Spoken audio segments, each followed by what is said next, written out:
Hello and welcome to the OXM Vodcast. Yes, welcome to you once again, and I guarantee you this will be the third best vodcast we have ever made. Here's what's coming up.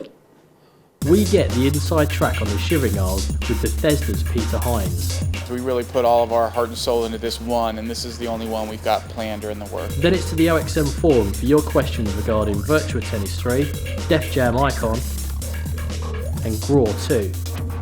Rounding off proceedings this month is the latest trailer of John Woo's Stranglefest Stranglehold. First up on the show today, we've got an interview with Peter Hines, who's a VP at Bethesda. Now, Bethesda are releasing an expansion pack for Oblivion, The Elder Scrolls, which we gave a huge 10 out of 10. That's 20 out of 10 in the magazine, OXM. And we sent Dan Grill along to check out the new expansion pack, which is due to drop in March. Now, Dan Grill loves Oblivion. He is a hardcore RPG fan, but he's a bit rubbish at them. Yeah, there's only one thing Dan Grill likes more than Oblivion, that's running away from goblins. In Oblivion. Yeah, in Oblivion, yeah. And there's no achievement for running away from a goblin, let me tell you. Anyway, check out the interview. Shivering Isles is an official expansion for The Elder Scrolls 4 Oblivion. It's 30 plus hours of new content for people who played and hopefully enjoyed Oblivion. New stuff to go see and do, a new realm to explore, meet the Daedric Prince of Madness.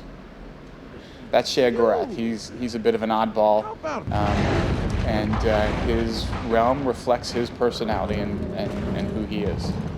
So he's not mean, he's not evil or good, he's just, he's mad. And the realm is actually divided into two parts, which reflect sort of the two sides of his madness. There's the mania side, which is the really bright, colorful, almost oversaturated colors, and that's kind of the insane artist side. And then there's the dementia side, which is very dark, depressing, peel the skin off of something side of madness. And so, the whole realm, both the landscape and the people you meet in it, are a reflection of him, because it's his realm created in his own image. One theme for the Elder Scrolls has always been reinvention. We're a big believer in not just sort of resting on the last thing you did, adding a new few features to it, maybe some new content and calling it a day. With Oblivion, we really blew up everything we had done to that point and went back and started at the beginning of the series. Took a look at Arena and Daggerfall and Morrowind and what we had done that we liked and what we didn't like, all the things we felt like we needed to improve and do different.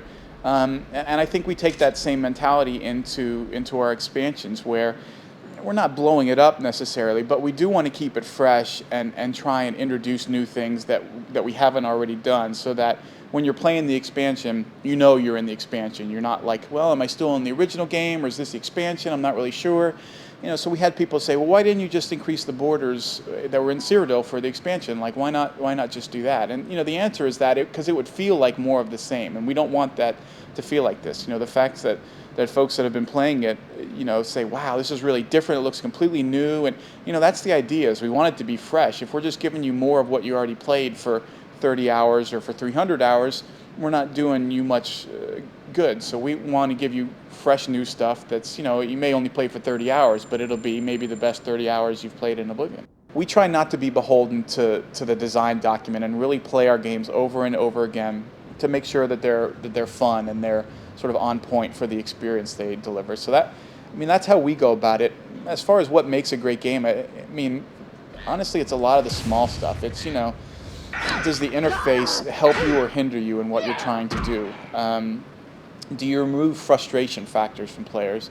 The simplest thing, like save points and save games, it's amazing how many games I stopped playing and never finished because I just got so frustrated playing the same thing through over and over again without the ability to save. I killed 10 or 15 bad guys, and then some guy pops out of nowhere because I hadn't made it that far and shoots me in the head with one shot, and I got to go do it all over again. I just throw my controller down and say, the hell with it. I got better stuff to do. I'll find another game that doesn't do that sort of thing. So, an awful lot of really small things can make or break a great game. I think it goes back to that idea of reinvention, that we're not just going to stick with the same old thing.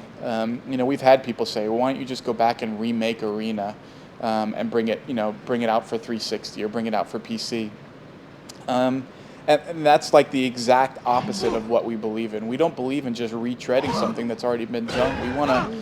We want to define a new experience and let people do new things that they've never done before. So, I think you'll always see us continue to try and do that, and hopefully try new ideas. And like I said, some of them may work, some of them may not. But at least we're trying. At least we're trying to push the boundaries and not sort of say, hey, this was a great formula for Oblivion, so let's just do one of those every 12 months with some new art and people will buy it. Like that's not why we make games. That's not what Bethesda is about. We really put all of our heart and soul into this one, and this is the only one we've got planned or in the works. So after this, we're moving on to other projects. We're never done until we're done, but we're really close at this point. You'll want to pass through the gates of madness. Oh, and mind the gatekeeper. He dislikes strangers to the realm.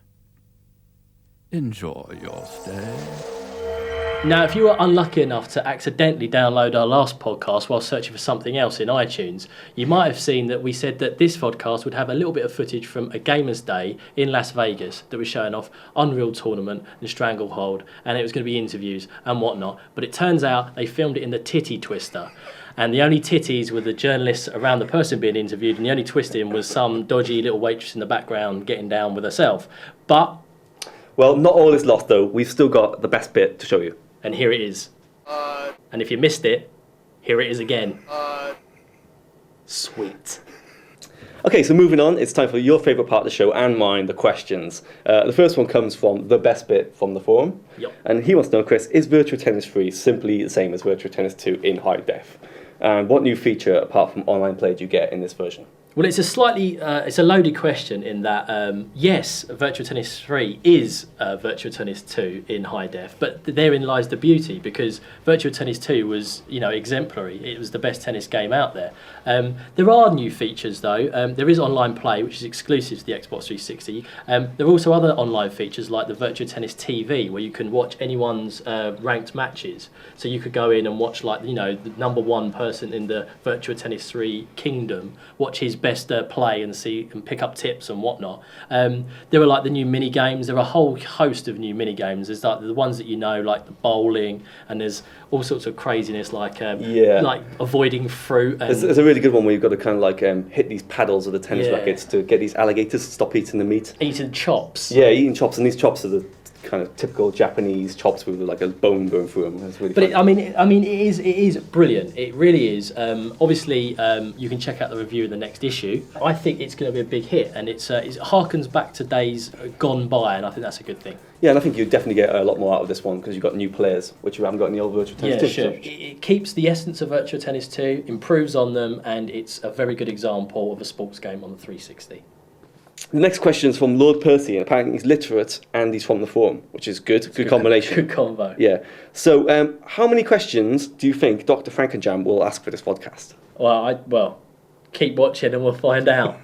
Bin Lala asks, is Crackdown really as good as everyone makes out? Yes. The next question from our forum is from Screenager, and they are asking how the cover system works in GRAW 2, especially with the likes of Rainbow Six and Gears of War in mind, and whether it actually is similar to the original GRAW or as if it's changed at all.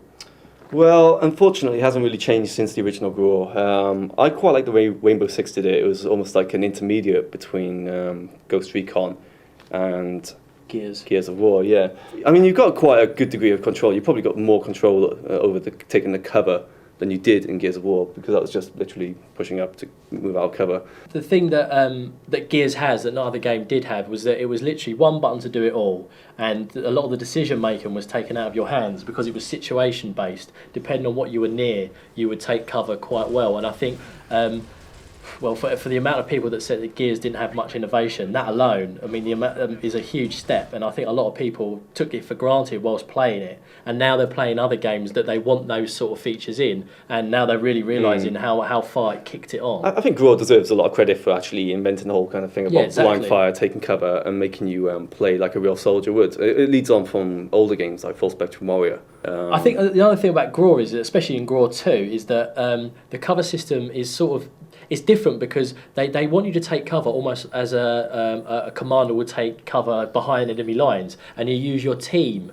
as your eyes and ears, moving them forward and seeing it from their perspective rather than having to do it all yourself. It's very much a team-based game, more so maybe even than Gears of War in terms of how important it is to stay with your team, certainly through the campaign. I'm sure it'd be the same online. Yeah, I think cover is even more important than when you play Gears of War on Insane, because the game works it out. So if you're not taking cover, or if you lean out of cover for too long, in Ghost Recon you're punished a hell of a lot more, I think. You really aren't given a second chance, you know? And the same goes for your troops as well. If you put them in the line of fire, they're pretty much screwed. And this time as well, one of the other big disadvantages is that you've got a limited number of medikits, so you can't use these soldiers like extra lives. Once they're dead, you know, you're pretty much mission over, I think. I think a funny thing to just note here is there's another question further down from Big Stu saying, are you sick of everyone comparing every game to Gears of War in some way, shape or form yet? I suppose I suppose yes, only for the fact that Gears is sort of like it's such a huge game and it was a pinnacle moment in the 360's life cycle. But at the same time, everyone moaned about it having no innovation. Well, certain people did, not everyone. And now everyone's saying, is it going to be like Gears? Well, there is a lot of promise with upcoming titles, you know. So you've got Unreal Tournament. Is that Unreal Tournament? Yeah. I mean, yeah. Yes, it's Unreal Tournament 3. Yeah. Not Unreal Championship. Not Unreal 3. Championship, yeah, I'm getting confused there. Yeah, so there's lots of games with lots of promise coming out. I don't think we'll be comparing games to Gears of War for too long.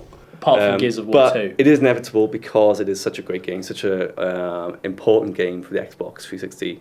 The fact that you can't get it on other platforms means that us as Xbox journalists, we're going to be banging on about it for quite a long time, I think. But not as much as you. You've got to play to your strengths, you know. Okay, so the next question we got is from Peeping Tom.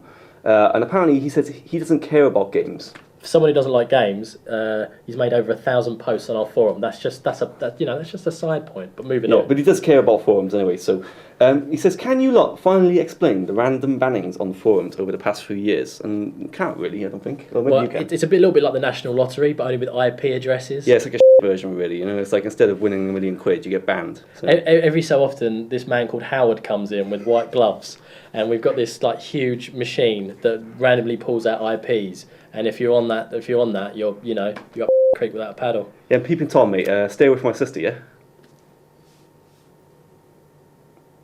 I'm Peeping Tom. Kitty K asks, what did you guys think of the Def Jam Icon demo, and have you played anything more recent? Is it still slow? We've got the review in the next issue. We've been playing it quite a lot. We've got a full review code, so it's practically finised. It's also on the next demo disc as well. It's on the next demo disc as well. I quite like it. I mean, I think it's different. I think this is the first time with a Def Jam Icon game they've actually sort of done what they set out to do in the first place and sort of integrate the music, which in effect becomes sort of a special move. Because certain elements in the background fall on the beat. That's right, the background's fully interactive, so you have to kind of rewind the beat to get these hazards to go off at a certain time. So you throw your enemy into the petrol pumps, then you scratch the turntable, and the explosions go off, and they inflict much more damage. I know.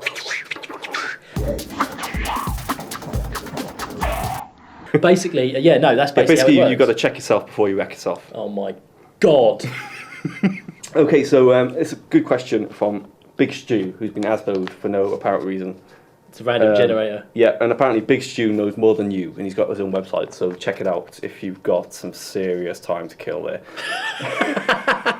Anyway. Okay, so he says he wants to hear you say Ian Beale for no apparent reason. Ian Beale. Well, I've just said it there. I think you should say it more sexy than that. Okay. Oh. You might not like it. Ian Beale. Growing a really crap moustache near you soon. Why? Ian Beale. I don't know. Ian.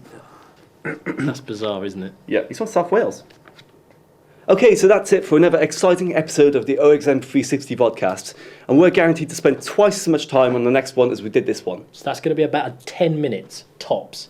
But for now, we're going to leave you with an exciting trailer from the John Woo epic Stranglehold. With doves. With doves. That was more like a shitty picture. In Hong Kong, a cop is murdered. In Chicago, 2 women are kidnapped. One hard-boiled cop is caught between upholding the law and doing what's right.